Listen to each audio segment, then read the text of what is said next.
के विज्ञान भवन में 7 से 8 अगस्त को इंडस्ट्री मेडिकल डिवाइस समिट 9वें संस्करण का आयोजन होने जा रहा है। भारत के मेडिकल डिवाइस सेक्टर कैसे काम कर रहे हैं, इस सब पर हमारे संवाददाता प्रकाश प्रियदर्शी ने केमिकल एंड फर्टिलाइजर मिनिस्ट्री में फार्मा सचिव मनोज जोशी से बातचीत की है। आपको सुनाते हैं। हमारे साथ union pharma secretary mister Manoj Joshi हैं।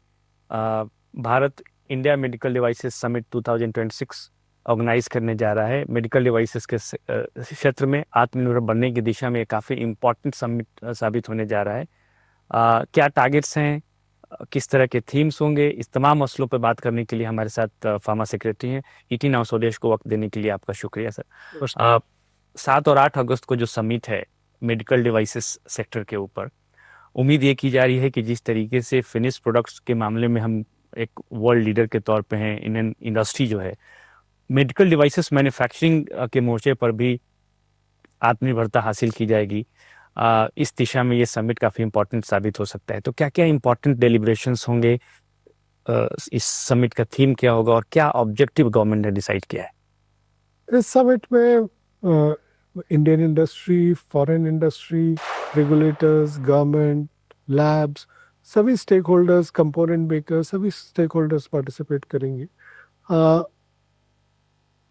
रेगुलेटरी सिस्टम, हमारे लैब्स, हमारे component manufacturers, supply chain systems, इन सभी पर डिस्कशन होगा ताकि भारत में जितना ज़्यादा वैल्यू एडिशन हो सके, जितना ज़्यादा हम मेडिकल डिवाइसेस बना सकें भारत के लिए भी और ग्लोबल मार्केट के लिए भी, इन सभी पे हम लोग चर्चा करेंगे।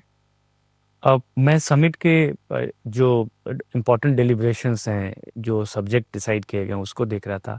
उसमें टेस्टिंग इंफ्रास्ट्रक्चर के ऊपर, क्वालिटी इंश्योर करने के ऊपर काफ़ी फोकस है। तो उस दिशा में क्या कदम उठाए जाएंगे? गवर्नमेंट ऑफ इंडिया ने कुछ स्टेप्स पहले लिए भी हैं, तो ओवरऑल क्या ऑब्जेक्टिव रहने वाला है इस डेलिब्रेशन? मेडिकल डिवाइसेस सेक्टर का रेगुलेशन भारत में नया है। 10 साल पहले तक मेडिकल डिवाइसेस बहुत थोड़ी सी थी जो ड्रग्स एंड कॉस्मेटिक्स एक्ट में रेगुलेट होती थी। तो ये कि पिछले कुछ सालों से ही रेगुलेशन शुरू हुआ है भारत में। हमारे रेगुलेटर्स के पास भी जो जितना स्टाफ है वो फार्मेसी वाले लोग हैं। इतना टेक्निकल कॉम्पिटेंस भी थोड़ी कम है, तो वो लोग रिक्रूटमेंट कर रहे हैं। कुछ काफ़ी कर भी लिया है, आगे भी रिक्रूटमेंट करेंगे जो मेडिकल डिवाइसेस के इंजीनियरिंग साइड के लोग हैं, ताकि ड्रग रेगुलेटर्स की कैपेसिटी बढ़े और उनके सिस्टम्स डेवलप हों और हम ज़्यादा से ज़्यादा बेहतर तरीके से ड्रग्स का मेडिकल डिवाइसेस का रेगुलेशन कर सकें, प्रोडक्ट टेस्टिंग कर सकें। इसके लिए हमें ज़्यादा लैब्स की भी ज़रूरत है, डोमेस्टिक मार्केट के लिए भी और एक्सपोर्ट्स के लिए भी। तो एक्सपोर्ट्स के लिए उन लैब्स की ज़रूरत है जो फॉरेन मार्केट्स के रेगुलेटर्स से रिकग्नाइज्ड हैं, और डोमेस्टिक मार्केट में जो NABL एक्रेडिटेशन वाली लैब्स हैं उनकी ज़्यादा ज़रूरत है, ताकि सभी प्रोडक्ट्स लैब में टेस्टिंग होके और उस पर रेगुलेटर रिलाई कर सकें। ओके, तो कुछ रेगुलेटरी रिफॉर्म्स भी हम देख सकते हैं इस मोर्चे पर? रेगुलेटरी रिफॉर्म मतलब हमें एक्ट और रूल्स की साइड में इतना नहीं है जितना स्टाफिंग की साइड में ज़रूरत है, और डिटेल्ड SOP या प्रोसीजर्स जो होते हैं प्रोडक्ट टेस्टिंग के, उसमें हमें आगे बढ़ने की ज़रूरत है। इस वक्त जो इंडिया का मेडिकल डिवाइस इंडस्ट्री है वो करीब करीब $15 बिलियन के आसपास है, ये गवर्नमेंट का एस्टिमेट है।